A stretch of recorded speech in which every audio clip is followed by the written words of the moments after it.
A vote is not a stone to throw in anger. It is the pen that writes your future. The voice that speaks long after you've left the ballot box. And the power that can build or break a nation. Remember to register as a voter today. Only then you can water your future with purpose. Welcome to Mastasos G Educators. This is where knowledge meets action, and action builds a new nation. With you is the voice of Gombe Mboya. My voice today is not just another civic conversation.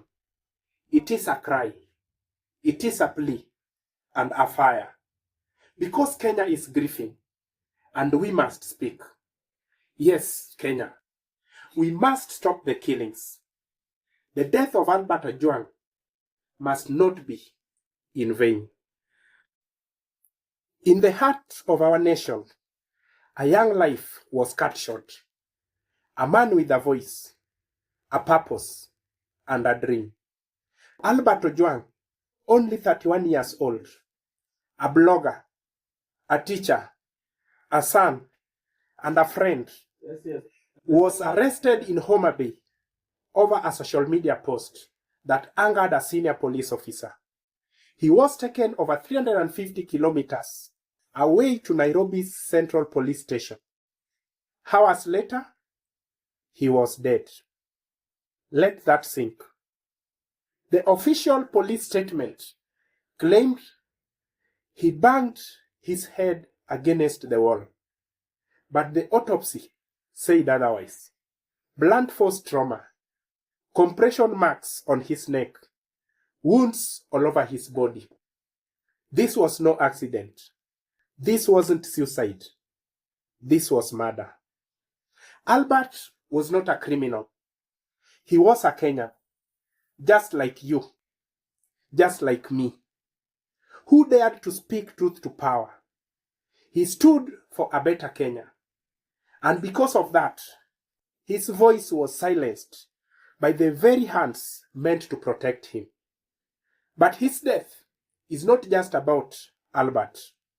It's about hundreds, maybe thousands, of Kenyans who believe, who have been disappeared, tortured, and killed by rogue officers in a broken system.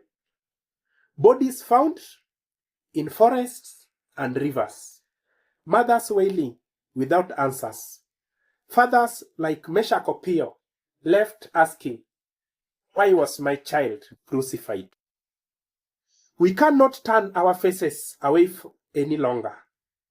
This is a rot, a systemic rot, that festers when power is unchecked, when uniforms hide killers, and when leaders stay silent. Investigations are announced, but justice is never delivered. Hashtags trend, but nothing changes. So here is the truth. Police brutality is not a glitch in the system. It is the system. And if we don't fight it now, who will? If we don't raise our voices today, when will we? Let Albert's name not be a statistic. Let it be a movement.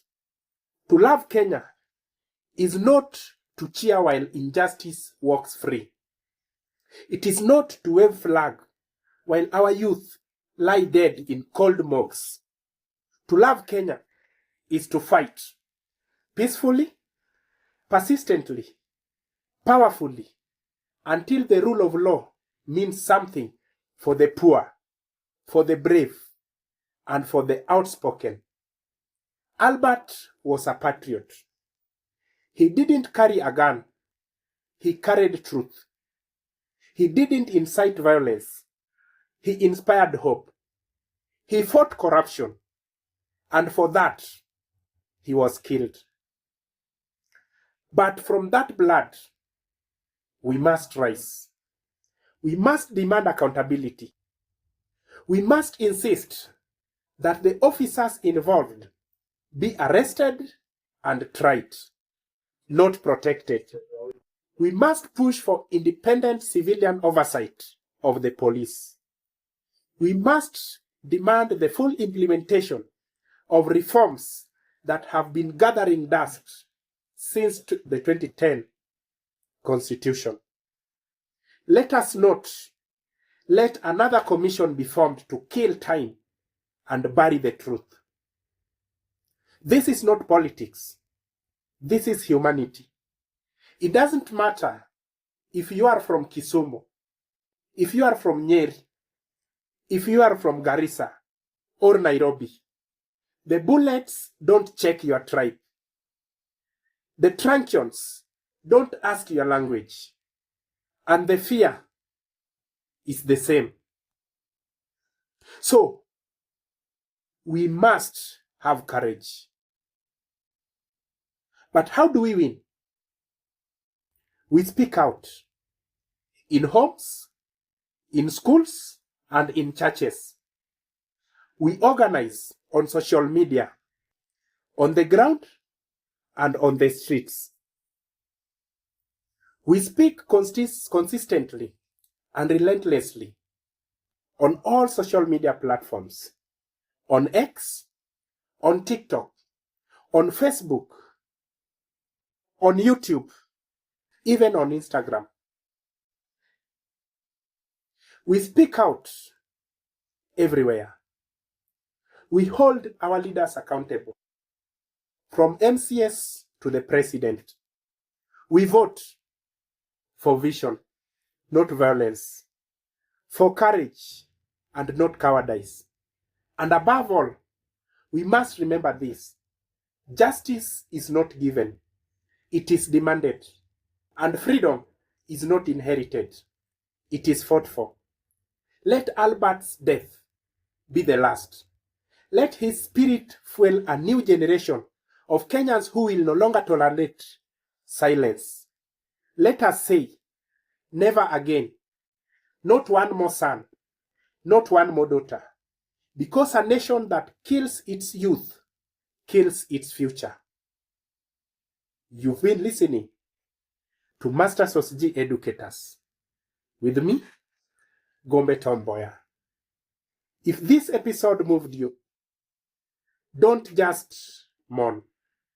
Organize, speak, and educate. Because Kenya deserves better. And we are the ones to make it happen.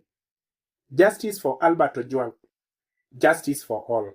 Until next time, keep resisting, keep rebuilding, and keep believing. Thank you.